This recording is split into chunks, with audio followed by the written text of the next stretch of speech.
अध्यक्ष जी, देश की सेना ने सफलतापूर्वक सर्जिकल स्ट्राइक की तो तुरंत कांग्रेस वालों ने सेना से सबूत मांगे थे,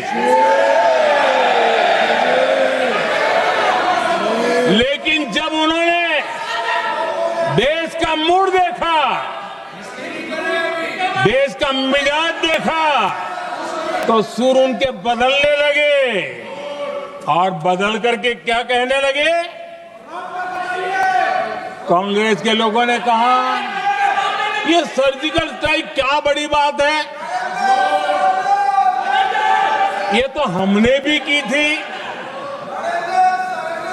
एक ने कहा 3 सर्जिकल स्ट्राइक की थी, दूसरे ने कहा 6 सर्जिकल स्ट्राइक की थी,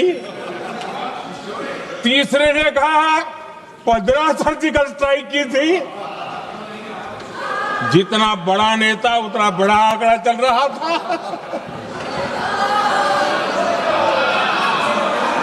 आदरणीय अध्यक्ष जी, इसके बाद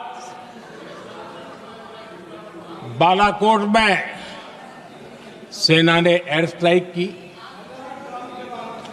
अब एयर स्ट्राइक तो ऐसी थी कि वो कुछ कह नहीं सकते थे, इसलिए ये तो नहीं कहा कि भाई हमने भी की थी। उसमें तो उन्होंने समझदारी दिखाई, लेकिन फोटो मांगने लगे। एयर स्ट्राइक हुई तो फोटो दिखाओ, क्या कहां गिरा, क्या तोड़ा, कितने मरे, बस यही पूछते रहे। पाकिस्तान भी यही पूछता था, ये भी यही पूछते थे। इतना ही नहीं, आदरणीय अध्यक्ष जी, जब पायलट अभिनंदन पकड़े गए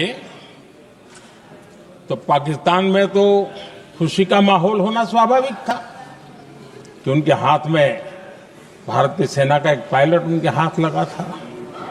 लेकिन यहां पर भी कुछ लोग थे जो कानों कानों में कह रहे थे, अब मोदी फंसा, अब अभिनंदन वहां आए, मोदी ला करके दिखा दे, अब देखते हैं मोदी क्या करता है। आज डंके की चोट पर अभिनंदन वापिस आए।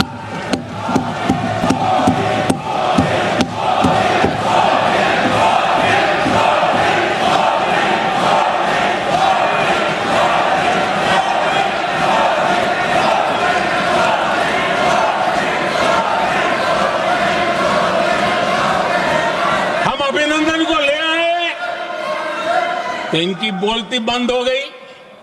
इनको लगा यार ये नसीब वाला आदमी है, हमारा हथियार हाथ से निकल गया। आदरणीय अध्यक्ष जी, पहलगाम हमले के बाद हमारा बीएसएफ का एक जवान पाकिस्तान के कब्जे में गया, तो फिर इनको लगा वाह बड़ा मुद्दा हाथ में आ गया है, अब मोदी फंस जाएगा। अब तो मोदी की फजीयत जरूर होगी। और उनकी इकोसिस्टम ने सोशल मीडिया में बहुत सारी कथाएं वायरल की कि ये बीएसएफ के जवान का क्या होगा, उसके परिवार का क्या होगा, ये वापस आएगा, कब आएगा, कैसे आएगा, न जाने क्या क्या चला दिया।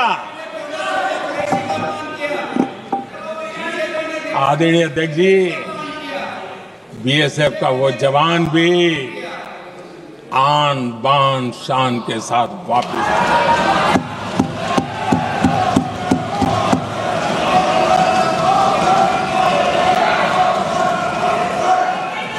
आतंकवादी रो रहे हैं, आतंकवादियों के आका रो रहे हैं, और उनको रोते देखकर यहां भी कुछ लोग रो रहे हैं।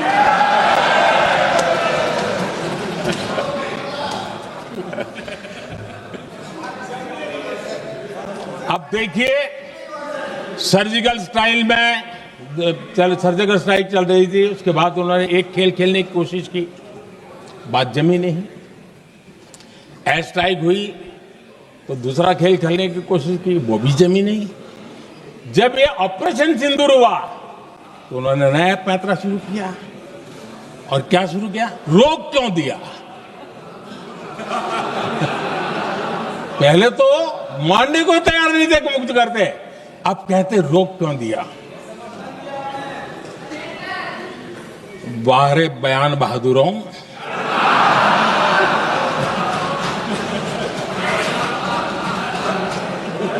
आपको विरोध का कोई न कोई बहाना चाहिए।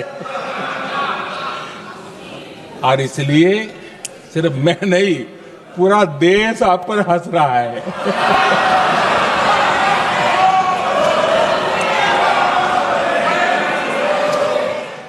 Yesterday I watched Rajnath Singh ji का भाषण मैं सुन रहा था, and I listened quite carefully when people speak.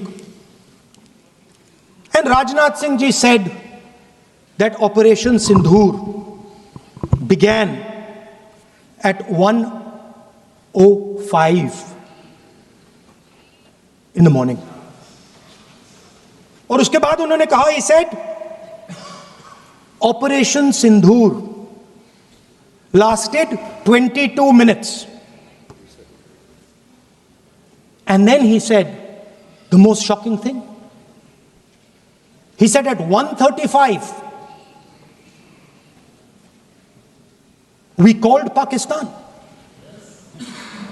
We called Pakistan at 1:35 and we told them that we have hit non-military targets and we do not want escalation. These are the words of the Defense Minister of India. Now maybe he does not understand what he revealed.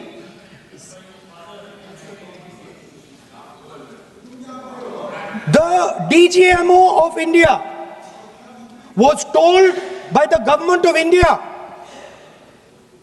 to ask for a ceasefire at 1:35 at night itself, on the night of Operation Sindhur. You told the Pakistanis exactly what you would do. You told them that we will not hit military targets. You told them we do not want escalation. Speaker sir, you imagine, दो लोगों के बीच में लड़ाई हो रही है, दो लोगों के बीच में लड़ाई हो रही है, एक आदमी जाके दूसरे को घूंसा मारता है और फिर कहता है देखिए मैंने घूंसा मार दिया, अब एस्केलेशन नहीं कीजिए। मतलब आपने पाकिस्तान को डायरेक्टली अपनी पॉलिटिकल विल बता दी कि आपके पास लड़ने की पॉलिटिकल विल है ही नहीं, कि आप लड़ना ही नहीं चाहते हो। और ये डिफेंस मिनिस्टर ने कहा है कि हमने, डिफेंस मिनिस्टर यहां हाउस में कह रहे कि हमने पाकिस्तान से जाके कहा कि हमने आपको एक झापड़ मारा है मगर हम आपको और झापड़ नहीं मारेंगे। हम एस्केलेशन नहीं चाहते हैं, आप रिस्पॉन्ड नहीं कीजिए और हम मिलिट्री टारगेट नहीं मारेंगे।